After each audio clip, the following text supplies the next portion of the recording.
திராவிட முன்னேற்ற கழகத்தின் மாற்று அதிமுக தான். இங்கே மதவாத சக்திகளுக்கு தமிழ்நாட்டில் இடமில்லை. மதவாத பாஜக கூட்டணியை புறக்கணித்துவிட்டு நமது திராவிட முன்னேற்ற கழகத்தின் கூட்டணிக்கு வாக்களித்துள்ளார். இந்த வெற்றி மக்கள் அளித்த வாக்குகள். இது நம்மளுடைய மாண்புமிகு முதலமைச்சர் அவர்களின் திராவிட மாடல் அரசுக்கு கிடைத்த நற்சான்றிதழ் என்றுதான் நான் சொல்ல வேண்டும். என் கவனம் திருச்சியில் இருந்தாலும் அதிக கவனம் பின்தங்கிய புதுக்கோட்டை கந்தர்வக்கோட்டையில் தான் இருக்கும் என்பதை பல இடங்களில் நான் கூறியுள்ளேன். வேதாளம் வேதம் ஓதுகிறதுன்னு சொல்லுவாங்க நம்ம ஊர்ல. இவரே பேய், இவர் எப்படி இவரை இன்னொரு பேய் வரட்டும், இந்த பேய் இன்னொரு பேய் வரட்டும் போல. நம்முடைய மாண்புமிகு முதலமைச்சர் அண்ணன் தளபதி அவர்களின் நல்லாட்சிக்கு ஒரு சான்றாக விக்கிரவாண்டி தேர்தல் முடிவுகள் இருக்க போகின்றது. மிகப்பெரிய வாக்குகள் வித்தியாசத்தில் திராவிட முன்னேற்ற கழகத்தின் வேட்பாளர் வெற்றி பெறப் போகிறார். நான் ஏற்கனவே கூறியது போல இந்த வெற்றி மக்கள் அளித்த வாக்குகள். இது நம்மளுடைய மாண்புமிகு முதலமைச்சர் அவர்களின் திராவிட மாடல் அரசுக்கு கிடைத்த நற்சான்றிதழ் என்றுதான் நான் சொல்ல வேண்டும்.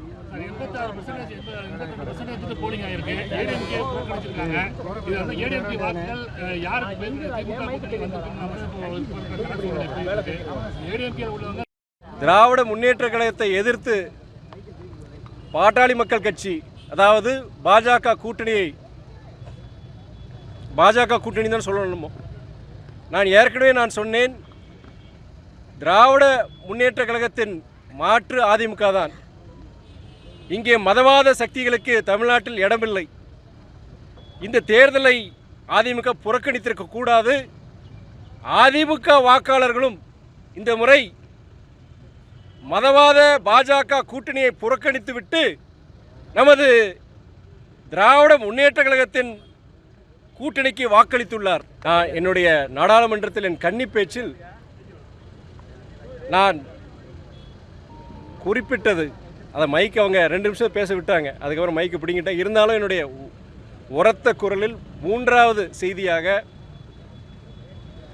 காவேரி வைகை குண்டாறு இணைப்பு திட்டம் நடைமுறைப்படுத்த வேண்டும். பல்வேறு நிதி நெருக்கடிக்கு மத்தியில் எங்களுடைய மாண்புமிகு முதலமைச்சர் அவர்கள் அந்த திட்டத்தை துவக்கியுள்ளார்கள். ஆனால் ஒன்றிய அரசின் ஒத்துழைப்பு வேண்டும். இந்த திட்டத்திற்கு அவர்கள் போதிய நிதியை அவர்கள் அளிக்க வேண்டும். அது மட்டுமல்ல, இந்த திட்டம் காவேரி வைகை குண்டாறு மட்டுமல்ல, தென்னிந்தியாவின் தீபகற்ப நதிகள்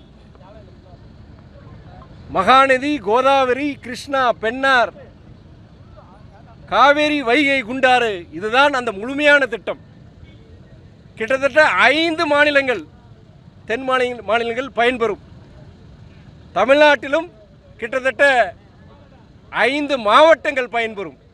அந்த வகையில் என் தொகுதியில் உள்ள திருச்சி, புதுக்கோட்டை, கந்தர்வக்கோட்டை பகுதியில் உள்ள அந்த தண்ணீர் பிரச்சனை, அது மட்டுமல்ல விவசாயத்துக்குரிய போதிய அந்த தண்ணீர் வசதியும் கிடைக்கும். ஆகையால் நம்முடைய ஒன்றிய அரசு இந்த திட்டத்திற்கு போதிய நிதியை அளிக்க வேண்டும். இந்த தீபகற்ப நதிகளை இணைக்கும் முயற்சியில் அவர்கள் எவ்வளவு சீக்கிரம் அதை செயல்படுத்த வேண்டுமோ அதை செயல்படுத்த வேண்டும் என்று கூறினேன். அது மட்டுமல்ல, திருச்சியை விட இந்த புதுக்கோட்டை, கந்தர்வக்கோட்டை பகுதிகள் பின்தங்கிய பகுதிகள்.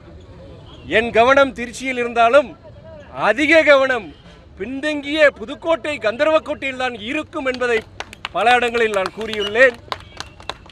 தொழில் வளர்ச்சி இல்லாத பகுதிகளாக புதுக்கோட்டை, கந்தர்வக்கோட்டை பகுதிகளில் என்னால் முடிந்தவரை தொழில் வளர்ச்சிக்கு உண்டான முயற்சிகளை நான் எடுப்பேன் என்று நான் இங்கே கூறுகிறேன். பாஜக தலைவர் அண்ணாமலை தமிழகத்தில் நிறைய பேய் இருக்கு, நான் வேதாளம் பேயை ஓட்ட போறேன் அப்படின்னு சொல்றாரு. அதை நம்ம இல்லை, அவரே பேய் தான். வேதாளம் வேதம் ஓதுகிறதுன்னு சொல்லுவாங்க நம்ம ஊர்ல. இவரே பேய், இவர் எப்படி இவரை இன்னொரு பேய் வரட்டும், இந்த பேய் இன்னொரு பேய் வரட்டும் போலுக்கு. இதுபோன்ற செய்திகளை மேலும் தெரிந்து கொள்ள எங்களது யூடியூப், ஃபேஸ்புக் மற்றும் ட்விட்டர் ஆப்களை சப்ஸ்கிரைப் செய்யவும்.